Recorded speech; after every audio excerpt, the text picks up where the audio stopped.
जय श्री कृष्णा। आज की हमारी कहानी महाभारत से जुड़ी है। महाभारत के युद्ध के बाद की एक विचित्र घटना, जिसने कभी एक चींटी तक नहीं मारी, उसके हाथों मारा जाता बलशाली भीम। महाभारत के युद्ध के बाद ही यह घटना घटित हुई। भीम को धृतराष्ट्र कैसे मारना चाहता था। महाभारत के युद्ध के बाद जब भीम सहित पांचों पांडव हस्तिनापुर पहुंचे, तो धृतराष्ट्र भीम ने दुर्योधन के मौत का बदला लेना चाहते थे। इस कारण से उन्होंने मन में प्रतिशोध की भावना को रखते हुए भीम को गले लगाकर मारना चाहा था। लेकिन कृष्णा को यह बात पहले से पता थी। इसीलिए उन्होंने एक लोहे की मूर्ति को नेत्रहीन धृतराष्ट्र के सामने रखवा दिया।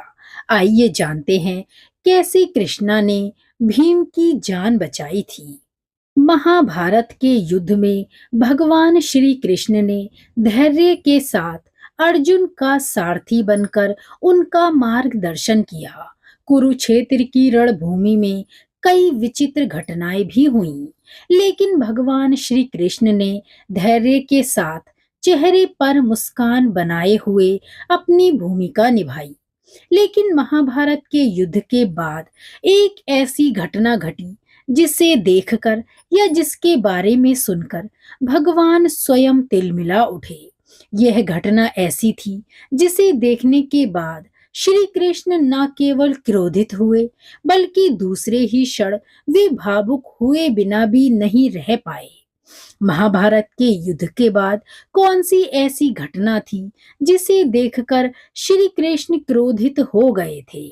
दरअसल कुरुक्षेत्र की रक्त रंजित युद्ध को जीतकर जब पांचों पांडव धृतराष्ट्र, अर्जुन, भीम, नकुल और सहदेव द्रौपदी सहित हस्तिनापुर पहुंचे, तो पूरे राज्य ने उनका स्वागत किया।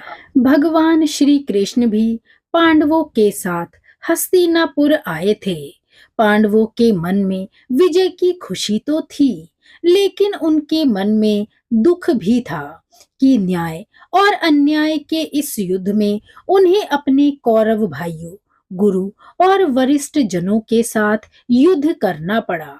पांडवों के मन में दुख था, लेकिन चेहरे पर समभाव के लिए वे हस्तिनापुर में धृतराष्ट्र और गांधारी से मिलने के लिए पहुंचे। धृतराष्ट्र ने कभी भी अपने पुत्रों को गलत करने से नहीं रोका। यह धृतराष्ट्र का पुत्र मोह था, जिसकी वजह से दुर्योधन सहित बाकी कौरव अन्यायी बनते चले गए। महाभारत की कहानी के अनुसार धृतराष्ट्र ने कभी भी दुर्योधन को गलत करने से रोका नहीं। धृतराष्ट्र के इसी अंधे प्रेम ने दुर्योधन को गलत करने का बढ़ावा दिया, और धृतराष्ट्र उस समय भी मौन रहे जब भरी सभा में कुल वधू द्रौपदी का चीरहरण हो रहा था। अपने 100 पुत्रों में धृतराष्ट्र को दुर्योधन बहुत प्रिय था।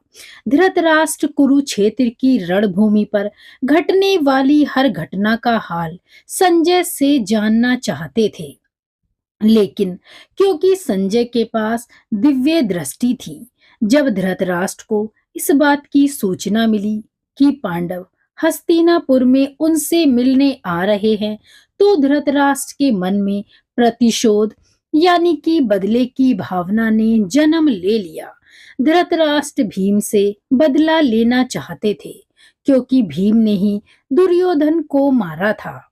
भगवान श्री कृष्ण को संपूर्ण सृष्टि का ज्ञान था, इसीलिए उन्हें यह भी ज्ञात था कि धृतराष्ट्र इतने शोक में डूबकर भी अपने अंदर की नकारात्मकताओं को त्याग नहीं पाए।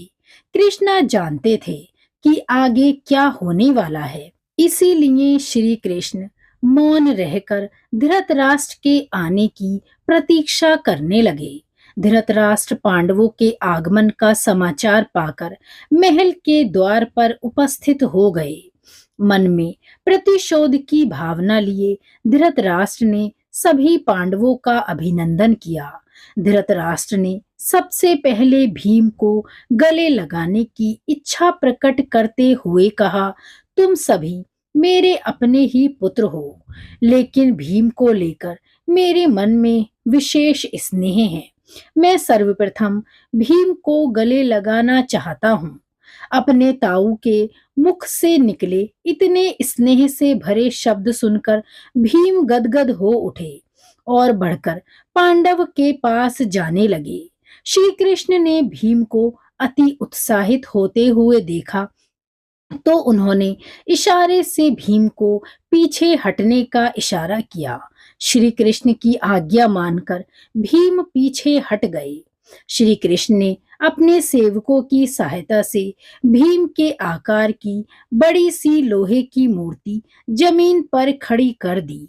इस मूर्ति पर भीम मल्लयुद्ध का अभ्यास करते थे।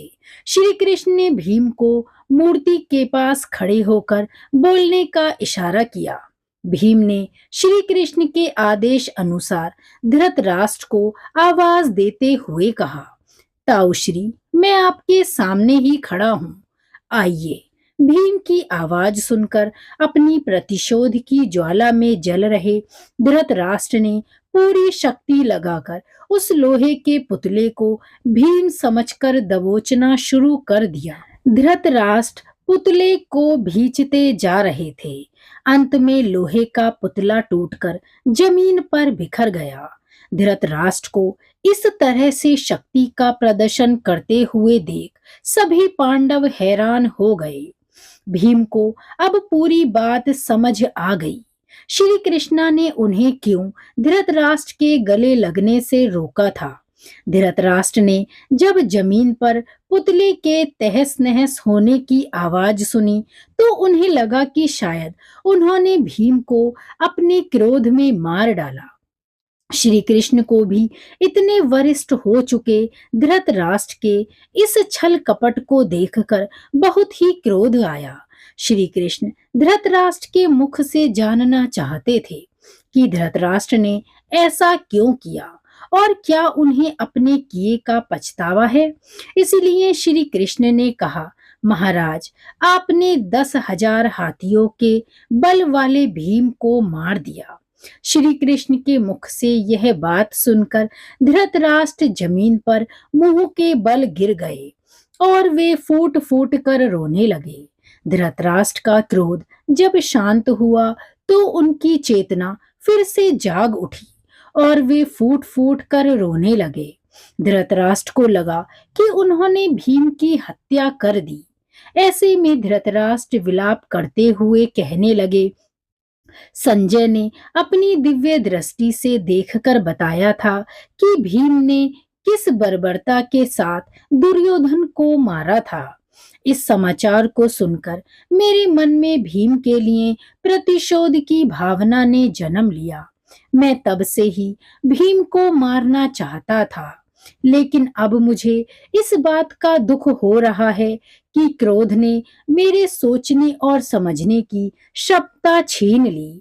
मैं भूल गया कि अन्याय के शिकार हो रहे ये पांचों भाई भी मेरे ही पुत्र हैं, मेरे अनुज भ्राता के पुत्र, यानी मेरा अपना ही कुल है। मैं अब इस संसार के मोह में नहीं पड़ना चाहता। हे केशव, आप सुदर्शन चक्र चलाकर मुझे मृत्यु दे दीजिए। मैं अब जीना नहीं चाहता। धृतराष्ट्र को जब अपराध बोध हुआ तो श्री कृष्ण भी भावुक हो उठे और उन्हें धृतराष्ट्र पर बड़ी दया आई। कृष्णा ने धृतराष्ट्र को पूरी सच्चाई बताते हुए कहा, भीम जीवित हैं और अकुशल आपके समीप ही खड़े हैं। इस तरह कृष्ण ने भीम के प्राण बचाए थे और धृतराष्ट्र को फिर उनके किए का पछतावा भी हुआ था। तो इस तरह कभी एक चींटी को न मारने वाले धृतराष्ट्र के मन में भीम को मारने की उत्सुकता पैदा हुई। दोस्तों, महाभारत से जुड़ी कहानी या कहिए जानकारी आपको अच्छी लगी हो तो लाइक और शेयर जरूर करें। महाभारत, रामायण या सभी व्रत त्योहार की कहानियां सुनने और पढ़ने के लिए जुड़े रहें हमारे साथ। जय श्री कृष्णा।